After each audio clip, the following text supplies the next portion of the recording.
अस्सलाम वालेकुम नाज़रीन, मेहरान टीवी न्यूज़ में भले कार आऊं आहियां पेरियागुल मुसावट साथ दींदो न्यूज़ एंकर मुबशर सोलंगी। सबका पहिरीं हिकु नज़र हेडलाइंस ते। लगी मुरवत जे सिराई नूरंग बाजार में दहशतगर्द हमलो, पुलिस एहलकारनि समेत 7 ॼणा शहीद, 18 ज़ख़्मी। सिराई नूरंग थाणे वेझो रिक्शा में धमाको थियो, मारिजी वियल 7 ॼणनि जा लाश अस्पताल मुंतक़िल कया विया आहिनि। सिराई नूरंग अस्पताल में इमरजेंसी लागू। अस्पताल इंतजामिया जो चवणु आहे त धमाके जे नतीजे में 2 ट्रैफिक पुलिस एहलकार भी शहीद थिया आहिनि। 18 ज़ख़्मियुनि में हिकु औरत ऐं 12 भी शामिल आहिनि। पाकिस्तान ईरानी जहाज़नि जी मौजूदगी बाबति रिपोर्ट रद्द करे छॾी। परॾेही वज़ारत चयो आहे त हिन वक़्तु पाकिस्तान में मौजूद ईरानी जहाज़ जंगबंदी लाइ ॻाल्हियुनि दौरान पहुतो हो। जहाज़ जो कंहिं फ़ौजी हंगामी सूरतहाल या तहफ़ुज़ जे इंतज़ामनि सां को तालुक़ न आहे। परॾेही वज़ारत जो वधीक चवणु आहे त अमरीका ईरान ॻाल्हियुनि दौरान केतिरा ई जहाज़ पाकिस्तान पहुता हुआ। कुझु जहाज़ ऐं इमदादी एहलकार इम्कानी दौरनि जे करे पाकिस्तान में मौजूद रहिया। पाकिस्तान हमेशा गैर जानिबदार ऐं तामीरी किरदार अदा कयो आहे। इन क़िस्म जे बयानीअ सां खिते में इस्तेहकाम ऐं अमन जी कोशिशनि खे नुक़सान पहुचंदो। सिंध असेंबली औरतनि जे कारे इल्ज़ाम हेठि क़त्ल जे वाक़िअनि ख़िलाफ़ ठहराव मंज़ूर करे वरितो। MQM जे बिल्किस मुख़्तार पारां पेश कयल ठहराव जी पीपल्स पार्टी हिमायत कई। बिल्किस मुख़्तार चयो आहे त रुबीना चांडियो खे कारे जे इल्ज़ाम हेठि क़त्ल कयो वियो, जवाबदारनि खे मुंतकी अंजाम ते पहुचायो वञे। जमायत इस्लामी जे MP मोहम्मद फारूक जरगो कंदड़ वॾेरे कातली तमाशनि खे फाई ॾियण जो मुतालबो करे छॾियो। सूबाई घरू वज़ीर जहासन लंजार ॻाल्हाईंदे चयो आहे त सरेआम फाई अफ़गानिस्तान में ॾिनी वेंदी आहे। असांखे कानून जे दायरे में रही कदम खणणा आहिनि।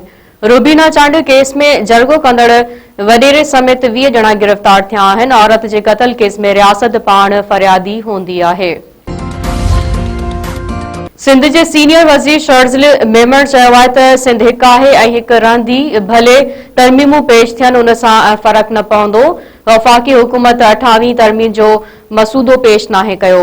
इस्टेब्लिशमेंट घेरो तंग करे रही आहे। उहा ख़बर आहे त अवाम इस्टेब्लिशमेंट सभु हिकु ई पेश थिया आहिनि। सदर आसिफ अली ज़रदारी जी सिहत बाबति कूड़ियूं ख़बरूं हलाई वयूं हुयूं। खैरपुर में पीपल्स बस सर्विस जे इफ्तिताह वारे तक़रीब में ख़िताब कंदे ऐं मीडिया सां ॻाल्हाईंदे शर्जिल मेमण वधीक चयो आहे त सिंध में हिन वक़्तु पीपल्स पार्टी जो मुक़ाबिलो केर बि पार्टी सां न आहे। GDA फ़ाल थी रही आहे त उहा सुठी ॻाल्हि आहे।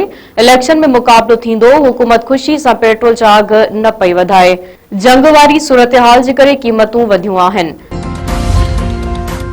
वज़ीर आला पंजाब मरीम नवाज़ चयो आहे त पंजाब खे औरतुनि लाइ महफ़ूज़ बणाइण पहिरीं तरजीह आहे। औरतुनि खे हिरासा कंदड़नि लाइ ज़ीरो टॉलरेंस आहे। लाहौर कॉलेज यूनिवर्सिटी में तक़रीब में ख़िताब कंदे मरीम नवाज़ वधीक चयो आहे त जॾहिं ॿारड़ी हरासमेंट बाबति ॿुधाए त वालिदैन संदसि साथ ॾियनि।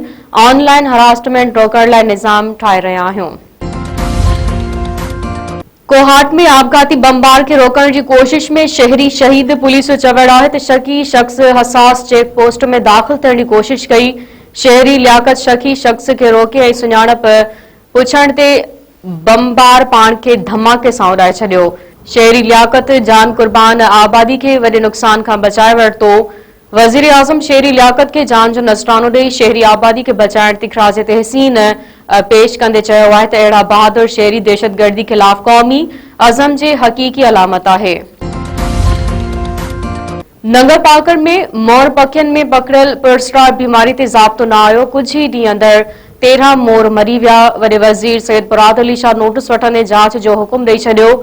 वाइल्ड लाइफ खाते का तफ़सीली रिपोर्ट भी तलब। सैयद मुराद अली शाह चयो आहे त मोर पखी थर जे कुदरती हुसन ऐं सोच जी अलामत आहिनि। उन जे तहफ़ुज़ लाइ हर मुमकिन कदम खंया वञनि। टंडो मस्ती भरिसां मीरवा केनाल में नौजवान जो हथ पेर बधल लाश हथ सुञाणप न थियण करे लाश ताल के अस्पताल कोट DG मुंतकिल कयो वियो। उबावड़ो में हथियारबंदन रोजान मज़ारी वासी नौजवान के गोलियूं हणी क़त्ल करे छॾियो। लांघो रोड ते IB कॉलेज वटि मोटरसाइकिल सवारनि मथां ॼातल हथियारबंदन जी फायरिंग। नौजवान सूली उर्फ बचार मज़ारी मौके ते मारिजी विया। मुबारक अली बुगटी ज़ख़्मी। पुलिस जो चवणु आहे त बलूचिस्तान जे मज़ारी बिरादरी जे धुरियुनि में हलंदड़ तकरार तां वाक़ियो पेश आयो आहे। चक उन जे भर पासे वारे इलाइक़नि में ओड़ी ते ज़ाब्तो न आयो। वधीक हिकु बावड़ो फोत ॻोठ ड्रिप टावरी जो रहवासी 4 वरनि जो शाहज़ेब टावरी ओड़ी सबब सखड़ अस्पताल में ज़िंदगी दी जंग हाराए वियो। संदसि नंढो भाउ मसरूर भी ओड़ी सबब ज़िंदगी ऐं मौत जे कश्मकश में मुब्तला। वारसन पारां बहितर तिबी सहूलतूं फराहम करण जो मुतालबो।